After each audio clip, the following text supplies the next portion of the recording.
Assalomu alaykum barchaga. Siz yana King Motors avtosalonining YouTube'dagi rasmiy kanaldasiz. Bugun sizlarga O'zbekiston avtomobil bozorida, avtomobil bozori emas, elektromobil hamda gibrid bozorida desak ham bo'ladi, eng ko'p sotilayotgan avtomobillarni solishtirib obzorni namoyish etamiz. BYD Champion avtomobili 2025-yilda ishlab chiqarilgan Smart Drive pozitsiyasida 605 km masofa bosib o'tadi. Bu tomonda esa Depal S07 285 Max gibrid avtomobili. Bu avtomobilimiz ham 2025-yilga yangilangan versiyasi hisoblanadi. Obzor davomida siz qaysi birini xarid qilganingiz yaxshi, qaysi biri o'zi sizga mosroq ekanligini bilib olishingiz mumkin. Avtomobillarni birinchi bo'lib tashqi ko'rinishidan sizga obzor qilishni boshlaydigan bo'lsak, aytib o'tishimiz kerakki, BYD Champion 2025-yilda yangilangan Smart Drive pozitsiyada avtomobilimiz va bunga bilasiz, qaytadan avtoparkovka tizimi o'rnatildi. Shuning uchun old qismida bunda 6 ta parktronik sensorlari mavjud. Undan tashqari esa old qismga javob beradigan 360 gradus kameramiz ham avtomobilda o'rnatilgan va yuqori qismda ko'rishingiz mumkin, aynan avtopilot tizimida avtomobilning harakatlanishiga yordam beradigan qo'shimcha kameralar ushbu avtomobilimizga o'rnatilgan. Kunduz yoritish chiroqlari pastki qismda joylashtirilgan. Eng birinchilarda bilasiz, mana shu qismda bo'lardi. Ular ham hozir olib tashlangan avtomobilimizdan. Endi esa Depal S07 avtomobili haqida aytadigan bo'lsak, bunda noodatiy tarzda ishlangan avtomobilimiz. Old qismdan Lamborghiniga ham ozgina o'xshab ketadi, ko'rishingiz mumkin. Mana bu yerda kunduz yoritish chiroqlari joylashtirilgan bo'lsa, pastki qismda asosiy yoritish chiroqlari bor va Depal avtomobillarida qo'shimcha opsiyalar ham bor. Xuddi shunday bu avtomobilni ham pastki qismdagi panelni yonadigan qilib qo'shimcha opsiya sifatida xarid qilishingiz mumkin bo'ladi. Uni ko'rmoqchi bo'lsangiz, kanalga o'tsangiz, aynan pastki qismi yonadigan Depal S07 avtomobiliga olgan obzorimiz bor. O'shandan bilib olsangiz bo'ladi, u qanchalik sizga kerak emasligini. Va mana bu qismda bunda ham 360 gradus kameramizni old qismga javob beradigan bloki joylashtirilgan va avtomobilimizda ham ko'rishingiz mumkin, to'liqligicha 6 ta parktronik sensorlar bor. Ya'ni Depal S07 da ham, BYD Champion'da ham avtomatik to'xtash joyiga qo'yish tizimi mavjud. Va yana bir narsani aytib o'tishim kerak. Bilasiz, bu Smart Drive avtopilot tizimida harakatlanadi. Bu avtomobil ham 2025-yilda yangilangan, eng oxirgi yangilangani hisoblanadi. Va bu avtomobilimiz ham Huawei Smart Drive versiyasi. Bu avtomobilimizni ham ko'rishingiz mumkin. Aynan yon qismlarda xuddiki Champion'ga o'xshab kameralar o'rnatilgan va mana buni qarang. Yon ko'zgularimizda aytib o'tgandek, oldingi obzorda ham Champion'da qo'shimcha kamera o'rnatilgan. Mana bu yerda esa Depal S07 da ham ko'rishingiz mumkinki, qo'shimcha kameralar o'rnatilgan. BYD Champion avtomobilimizda D-Link hamda D-Pilot ishlasa, bu yerdagi Depal S07 avtomobilimizda Huawei to'liqligicha elektronikasiga javob beradi. Huawei Smart Drive hamda buni ishlash tizimi ham to'liqligicha Huawei'ga tegishli. Oldingi kadrda yaxshiroq ko'rinmagan bo'lishi mumkin. Mana ko'rishingiz mumkin, kameralar ikkala avtomobilimizni ham qanot qismida joylashtirilgan va avtomobillardagi farq, birinchi bo'lib Champion'dan boshlaydigan bo'lsak, kalitsiz kirish funksiyasi avtomobilimizni tugmacha yordamida joylashtirib o'tilgan va dastaklari o'zimizga xos bo'lgan odatiy dastaklar va ko'rishingiz mumkin, eshik to'liqligicha ramkali. Bunda ramkasiz eshik oynalaridan foydalanib o'tilmagan avtomobilda. Endi esa Depal S07 dan boshlaydigan bo'lsak, bunda to'liqligicha elektron chiqib keladigan eshik dastaklaridan foydalanib o'tilgan. Qishda ham hech qanaqa zarari yo'q, maza qilib ishlataverasiz, chunki bu to'liqligicha sinovdan o'tdi va avtomobilimizda 2 qavatli to'liqligicha ramkasiz eshik oynalaridan foydalanib o'tilgan. Va endi yon qismdagi o'zgarishlardan yana birini aytadigan bo'lsak, BYD Champion avtomobilimizda 19 dyumli disklar o'rnatilgan. Depal S07 avtomobilimizda esa 20 dyumli disklar o'rnatilgan va diskini bu yerda ko'ryapsiz dizaynni. Qaysi biri sizga ko'proq yoqqanini esa izohlarda o'zingiz yozib qoldirishingiz mumkin bo'ladi. Podveskasi haqida qisqacha ma'lumot berib o'tadigan bo'lsak, Depal S07 avtomobilimizning old qismi 2 bo'g'inli to'liqligicha mustaqil podveska o'rnatilgan, orqa qismida esa ko'p rechakli mustaqil podveska. Champion avtomobilimizning old qismida McPherson, orqasida esa bunda ham to'liqligicha ko'p rechakli mustaqil podveska o'rnatilgan, lekin haydab ko'rganlarni gapiga qaraganda, masalan, podveskani yumshoqligini, podveskani o'zini 100% deb oladigan bo'lsak, bu podveskani yumshoqligini 100 darajaga, 100% lik darajada ko'taradigan bo'lsak, tushunarliroq qilib aytganda, Depal S07 avtomobilimiz 80% ga javob bersa, Champion avtomobilimiz 65-70% ga javob beradi. Ya'ni bu ancha yumshoqroq avtomobil hisoblanadi. Orqa qismini ham ko'rishingiz mumkin. Depal S07 avtomobilimizda to'liqligicha bunda ham monoqosh qilib ishlangan, logotip ham yonib turadi, xuddiki BYD ga o'xshab va to'liqligicha elektron ochiladigan yukxonamiz avtomobilda mavjud. O'zini komplektida chiqadigan 7 kilovatlik quvvatlagichlari, poliklari avtomobilimizda va deyarli 350-400 litrga yaqin sig'imga ega bo'lgan bu yerda yukxonani ham ko'rishimiz mumkin. Shu yerda ham orqa form faktoriga avtomobilga ahamiyat bering. Qanchalik sizga yoqayapti. Ya'ni Depal S07 yoqayaptimi ko'proq, BYD Championmi? BYD Champion avtomobilimiz bunda ham to'liqligicha monoqosh qilib ishlangan, BYD logotipi yonib turadi. Elektron tarzda to'liqligicha ochiladigan yukxona bu avtomobilimizda ham bor. Buni ko'rib o'zingiz ham o'rgangansiz. Bu yerda ham BYD kompaniyasidan 7 kilovatlik quvvatlagichlar hamda o'zini poliklari chiqadi. Komplektida mana bunaqangi yana qo'shimcha bunda bitta qulaylik bor. Bu aynan Depal BYD avtomobillarimizda o'zida boyagi to'g'ridan-to'g'ri rezitkaga tiqib zaryadlash uskunasi ham beriladi. Depallarda bo'lmaydi, lekin mana bunaqangi balon yoymaydigan kliklari, nasoslari, elektron nasoslari ikkala avtomobilimizda ham mavjud va orqa qismda ham xuddi shunaqangi avtoparkovka borligini evaziga ikkala avtomobilimizda ham 6 tadan parktronik sensorlar o'rnatilgan. Depal S07 avtomobili 2025-yil yangilangan versiya. Ko'rishingiz mumkin, rul anchayin bu yerda o'zgargan, form faktori, tugmalarni joylashuvi ham o'zgartirilgan. Oldin musiqani past-baland qilish ham tugma yordamida edi. Bu yerda joystikka o'xshash tugma o'rnatib ketilgan avtomobilda.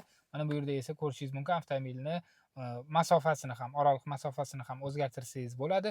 Undan tashqari esa qo'shimcha qulaylik tarzida mana bu chap tomonda joylashtirilgan gitaradan endi cho'tkalarni ham boshqarishingiz mumkin. Oldin faqatgina monitorni o'zidan boshqarish mumkin edi va BYD Championga nisbatan bunda qulaylik, monitor siz qaysi tomonda o'tirsangiz sizga qarab qayrilishi. Oldin BYD Championda to'liq aylanardi, u funksiya ham hozir olib tashalgan. Bunda esa ko'ryapsizki, monitor sizga qarab qayriladi va bunda sifat ham anchayin yuqori. Bu avtomobilni ham siz 3D shaklda to'liqligicha sozlanmalarni ham boshqarishingiz mumkin bo'ladi. Hamma narsa shu yerda joylashtirib o'tilgan avtomobilimizda va buni sizga sinaydigan bo'lsa kamerasini ko'rsatmoqchiman. Ko'ryapsiz, mana avtomobilimizning kamerasi orqa, old qism, yon qismlarini to'liq ko'rsatadi. Sifati esa anchayin baland. Champion bilan solishtirganingizda bunda sifat yuqoriroq va mana bunaqangi avtomobilni ko'ryapsiz. Aynan Smart Drive ekanligini, Huawei Smart Drive ekanligini anglatib turadigan narsalar ham bor. Ya'ni yon tomondagi avtomobillarni sizga ko'rsatib turadi, hattoki old tomondagi avtomobillarni ham o'qimoqda. Mana bu yerda esa devor borligini ham qisman ko'rsatib turibdi avtomobilimiz. Juda ham zo'r. Bunda yana qo'shimcha tarzda konditsionerda havoni tozalash funksiyalari ham bor. Championda hozir u funksiya ham olib tashalgan. Qisqasini aytganda, bunda qulayliklar nisbatan anchayin ko'p va bu avtomobilimiz qo'shimcha opsiyali Depal S07 hisoblanadi. O'zi qo'shimcha opsiyasiz bo'lgan taqdirda ham yo'lovchi o'rindig'ida massajlari bo'lardi. Noloviy gravitatsiyasi bilan uni juda ham yaxshi bilasiz. Bu avtomobilda esa haydovchi o'rindig'ida ham xuddi shunaqangi noloviy gravitatsiya funksiyalari bor hamda mana bunaqangi qo'shimcha tarzda chiqadigan televizorlar. Televizor deymiz, monitorni avtomobilimizga o'rnatib ketilgan. Ko'ryapsizmi? Qulayliklar anchayin ko'p ushbu avtomobilimizda. BYD Champion avtomobili 2025-yilgi Smart Drive pozitsiyasi. Bunda ham rolda o'zgarishlar bo'lgan ko'rishingiz mumkin. Head-up displaylari mavjud emas.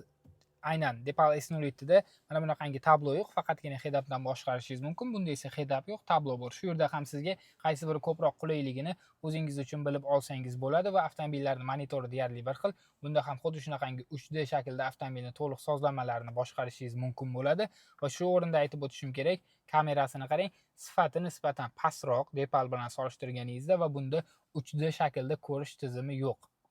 Anchayin soddalashtirilgan kamera. Oldinlari bo'lardi, hozir 3D shaklda ko'rish ham yo'q va monitor oldin to'liqligicha aylanardi. Bunda hozir unaqangi funksiya ham yo'q, uni ham olib tashlashgan va eng asosiy va kerakli bo'lgan hozirgi kunda ko'pchilik shuni ham minus deb hisoblayotgan narsa, ya'ni avtomobilda oldin konditsionerda havoni tozalash tizimi bo'lardi. U tizim ham hozir olib tashalgan va bu avtomobilimiz ham Smart Drive bo'lganligi uchun siz avtomobilda harakatlanib ketayotganingizda old qismda avtomobillarni aynan mana shu tabloni o'zidan ko'rib ketishingiz mumkin bo'ladi va ko'rib turibsizki, avtomobilimizda to'liqligicha panorama tom hamda lyuk ochiladi. Bu kimlar uchundir juda ham yaxshi bo'lgan yangilik va qulaylik hisoblanadi va avtomobilimizda ikkala old o'rindiqlarda xuddi Depal bilan bir xil isitish hamda sovutish funksiyalari bor, elektron tarzda boshqariladi, lekin ikkala o'rindiqda ham xotira mavjud emas. Depal S07 avtomobilining esa ikkala old o'rindig'ida ham xotira bor, undan tashqari esa o'rindiqlarda massaj hamda noloviy gravitatsiya funksiyasi bor edi. Mana bu yerda boya ko'rsatdim, monitor bor edi, bu avtomobilimizda yo'q va markaziy konsolga ahamiyat berishingizni xohlardim. Bu yerda jismoniy tugmalar qoldirilgan. Bu esa bizda ko'pchilik uchun yoqadigan funksiya hisoblanadi, aynan jismoniy tugmalar hamda bu yerda uzatmalarni o'zgartiradigan selektorimiz ham aynan markaziy konsolda avtomobilni joylashtirilgan. Endi ko'rdingiz, ikkala avtomobilni ham hozir sizga solishtirib obzorini namoyish etyapmiz. Shu yerda qaysidagi qanaqangi funksiyalar sizga yoqdiki, xuddi shu funksiyani ikkinchisida ham bo'lishini xohlar edingiz, shuni ham yozib ketsangiz yaxshi bo'lardi. Ya'ni Depal yaxshiroqmi yoki sizga Chimpion baribir ko'proq yoqadimi? Shu ham biz uchun albatta qiziq bo'ladi. Depal S07 avtomobilning orqa qatoridamiz. Ko'rishingiz mumkin, joy anchayin katta, yetarli va mana bu yerda sensorda boshqariladigan blok joylashtirilgan orqa qator uchun bundan panoramani, pardasini boshqarishingiz mumkin to'liqligicha. Undan tashqari iqlimni ham nazorat qila olasiz. Mana bu o'rindiqni esa oldiga harakatlantirish ham xuddi shu panel yordamida amalga oshiriladi va bu avtomobilimizda ko'rishingiz mumkin, kattakon panorama tom mavjud, lekin lyuki ochilmaydi. Eshiklarni ochilishi ham bunda tugma yordamida amalga oshiriladi. Championda mexanik tarzda ochar edingiz. Orqa qator o'rindiqlarda isitish, sovutish funksiyalari yo'q. Championda ham, Depal S07 da ham. Va mana bu avtomobilimizni tirsak suyanchiqlari anchayin katta va qulay joylashtirib o'tilgan. Telefon qo'yish uchun ham joylari mavjud bu yerda. Undan tashqari esa stakan qo'yish uchun ham ko'ryapsiz, ikkita joy avtomobilimizda ajratib o'tilgan. Juda ham qulay tarzda ishlangan. Ayniqsa orqa o'rindiqlarini qarang. Keyin o'zingiz ham guvohi bo'lishingiz mumkin, Depal avtomobillarining charmlari hozirgi kundagi BYD Champion avtomobillarinikidan anchayin sifatli qilib ishlangan. BYD Champion avtomobilini orqa qatorda o'tiribmiz, ko'rishingiz mumkin. Avtomobil bu yerda ham qulay joylashishingiz mumkin, maza qilib harakatlanib ketasiz. Ikkala avtomobilimizda ham orqa oynalari 50% darajada zavod tomonidan kuydirilgan oynalar bilan jihozlangan. Bu yerda hech qanaqangi sensorli panel yo'q, o'rindiqni ham boshqara olmaysiz. Undan tashqari pardalarni ham ochib yopish, iqlimni nazorat qilish ham sizga hech qanaqangi tarzda bo'ysunmaydi. Lekin avtomobilimizda tirsak suyanchiqlar bor. Hozir agar ochishni imkoni bo'lsa ko'rsataman, lekin Depalnikiga nisbatan kichikroq tarzda bu yerda joylashtirib o'tilgan. Stakan qo'yish uchun joylarimiz bor. Unda ko'rgan bo'lsangiz, gadjet qo'yish uchun, telefon qo'yish uchun joy bor edi. Bu avtomobilimizda unaqangi funksiyalar ham yo'q. Orqa qator o'rindiqlari bunda ham isitilmaydi, sovutilmaydi. Hech qanaqangi funksiyalar bilan jihozlab o'tilmagan. Faqatgina o'zingiz mexanik tarzda ozgina tikroq yoki yotiqroq qilib sozlab olishingiz mumkin shu avtomobilimizda ham. O'zbekiston avtomobil bozorida eng bozor chaqqon bo'lgan ikkita modelni sizga solishtirib, xolisona fikr bildirib o'tishga harakat qildik. Ko'rgan bo'lsangiz kerak, qaysi avtomobilda nima bor bo'lsa bor, yo'q bo'lsa yo'q deb aytib o'tishga ham harakat qildik. Biz bilasiz, avtosalon endi avtosalonda sotish uchun obzor qilinadi deb o'ylashingiz mumkin, lekin bu yerda to'liqligicha xolisona yondashishga ham harakat qildik. BYD Champion avtomobilimiz 2025-yilda ishlab chiqarilgan, 03-oy mart oyida chiqqan avtomobil. 8704 kW sig'imga ega bo'lgan batareyalar ushbu avtomobilimizda o'rnatilgan. Bir to'liq quvvatlanishda 605 km masofani bemalol ushbu avtomobilda bosib o'tishingiz mumkin bo'ladi. 0 dan 100 gacha 708 soniyada qo'zg'aladi. Maksimal tezlik 175 km/soatni tashkil qiladi ushbu avtomobilimizda, hamda old g'ildiraklar harakatlanuvchi hisoblanadi bu avtomobilimizda. Depal S07 avtomobilimiz bunda 259 ta ot kuchi bor. Batareya sig'imi esa 39,5, deyarli 40 kWh sig'imga ega bo'lgan batareyalar o'rnatilgan. Ikkala avtomobilimizda ham temir fosfatli batareyalar bor va buni tezlanishi ham xuddi shunaqa 708-709 soniyada 0 dan 100 gacha qo'zg'aladi va bu avtomobilimizning orqa g'ildiraklari oldinga harakatlantiruvchi hisoblanadi va bu gibrid shaklda harakatlanadi. Bilasiz, bunda 1,5 atmosferniy generator vazifasini bajaradigan motor ham bor, 95 ta ot kuchini beradi. Agarda siz avtomobilda elektr energiyasi tugasa, faqatgina benzinni o'zida harakatlansangiz 507 litrgacha yoqilg'i sarflaydi, maksimum 6 litrgacha. Agar siz gibrid shaklda, ya'ni tok bilan benzinni aralashtirib yoqsangiz, 3 litr maksimum ushbu avtomobilimiz yoqilg'i sarflashini ko'rishingiz mumkin. Elektr energiyasini o'zida 285 km CLTC bo'yicha, reallikka yaqinroq WTC bo'yicha esa 210 km masofani ushbu avtomobilimiz bosib o'ta oladi va bu qo'shimcha opsiyalar bilan jihozlangan. Buni sizga aytib o'tdim va obzor davomida ko'rgan bo'lsangiz kerak, qaysi biri endi sizga kerak ekanligi, qaysidagi funksiyalar siz uchun juda ham muhimligini o'zingiz xulosa qilib bilib olishingiz mumkin. Ikkala avtomobil ham bizda sotuvda mavjud. Depal S07 2025-yilgi yangilangan versiyasidan faqatgina bir dona nomer taqilgan tayyor holatda kelib, yarim soatda nomingizga rasmiylashtirib ketsangiz bo'ladi va bu avtomobilimiz qo'shimcha opsiyalar bilan jihozlangan. Eshiklarda davodchiklari yo'q bunda. O'sha to'rtali eshigiga qo'yiladigan davodchiklarni sizga bonus sifatida taqdim etamiz. O'zingiz elektrikka olib borib qo'ydirib olasiz. Bu avtomobilimizning narxi esa 32 ming AQSh dollari deb baholangan. Kelib tezda xarid qilib ketishingiz mumkin. BYD Champion ham xuddi shunaqangi nomer taqilish arafasida, bu ham notariusli variant hisoblanadi. Buni narxi esa 29 ming AQSh dollari deb baholangan avtomobilimiz. Pastdagi raqamlarga aloqaga chiqib, siz ham ushbu avtomobillardan qaysi biri sizga yoqqan bo'lsa xarid qilishingiz mumkin bo'ladi. Endi gibrid olaymi yoki to'liq elektr olaymi desangiz, sizga qaysi qulayroq? Siz uzoq masofalarga ham ko'p yursangiz, baribir gibrid sizga yaxshiroq, qulayroq. Endi kamroq masofaga yuraman, zaryadlab yurish ham menga muammo emas desangiz, elektromobil ham yaxshi deb o'ylayman. Uni yana ham batafsil bilish uchun esa avtosalonimizga kelib, ko'zingiz bilan ko'rib, bizdan yana tavsiyalar olishingiz mumkin bo'ladi. Keyingi videolarda ko'rishguncha xayr, sizni esa King Motors avtosalonida kutib qolamiz.